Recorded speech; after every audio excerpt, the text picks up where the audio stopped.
আসসালামু এভরিওয়ান, সবাই কেমন আছেন? আশা করি সবাই অনেক অনেক ভালো আছেন। তো অনেকদিন পরে নতুন একটা ভিডিও নিয়ে এসেছি। যারা নেভিতে মাঠ করবে, সামনে তাদের মাঠ, তাদের জন্য এই ভিডিওটি মূলত করা। তো এটা হচ্ছে 300 ফিট রাস্তা। এখন এটা আপনি যেটা দেখাইতেছি, আর আপনারা যেখানে মাঠ করবেন, আপনার মাঠটা হবে ঠিক এই জায়গায়, যে দেখেন লেখা আছে শান্তিতে সংগ্রাম, সমুদ্র জয়। এইটা হচ্ছে মাঠ। জুম করে আপনার দেখানোর চেষ্টা করছি, তারপরে দেখেন এই যে একটা টাওয়ারের মতো আছে। এই টাওয়ারটা হচ্ছে গেট। আপনারা এদিক দিয়ে ঢুকবেন, এদিকে ঢুকলে হচ্ছে আপনার ভিতরে নেবে এখান থেকে। তবে আপনারা কোনো বইটই রাখতে পারবেন না, বই ব্যাগ কিছু ভিতরে নিয়ে যেতে পারবেন না, ফোন টোন কিচ্ছু না, সবই বাইরে রাখতে হবে।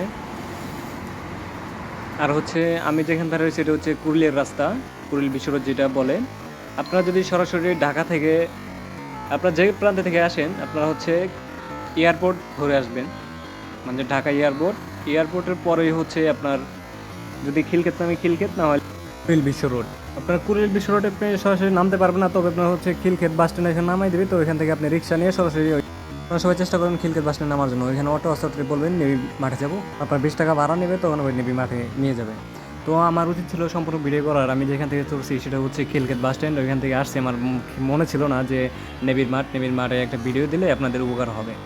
তো আশা করি আপনারা যারা ভিডিওটি সম্পূর্ণ দেখলে বুঝতে পারবেন। তবে আপনারা যারা হচ্ছে বাইরে থেকে আসবেন, উত্তরবঙ্গ আর দক্ষিণবঙ্গে যে প্রান্ত থেকে আসবেন, সবাই আসার চেষ্টা করবেন, মানে যে এসে যেন আপনার হচ্ছে ঢাকা এয়ারপোর্ট যেটা আছে বিমানবন্দর পার হয়ে খিলক্ষেত বাস স্ট্যান্ড, এখানে সবাই নামার চেষ্টা করবেন। কারণ এই খিলক্ষেত বাস স্ট্যান্ডে নামলেই আপনার রেল ক্রস করেই এখানে হচ্ছে অটো বাজা অনেক। যেদিন মাঠ হবে ওই দিন অটো থাকবে, অটোওয়ালা ঘুরবে, অনেক বলবে যে কখন কোথায় যাবেন। তো আপনি হচ্ছে ওইখানে নেমে অটোওয়ালাকে বলবেন যে আমি নেভি মাঠ করবো, নেভি মাঠে যাব। নেভি মাঠে গেলে আপনার 20 টাকা বানালে আপনার হচ্ছে নেভি মাঠের একদমই সামনে নামাই দিবে। আমি আপনাদেরকে জুম করে দেখানোর চেষ্টা করলাম, যেটা ওই যে লেখা আছে যে শান্তি সংগ্রামে সমুদ্র জয়, ওটাই হচ্ছে আপনাদের মূলত নেভি মাঠ। তো এই ছিল আজকের ভিডিওটি ভালো লাগলে অবশ্যই শেয়ার করে দিবেন। ধন্যবাদ, সবাই ভালো থাকবেন।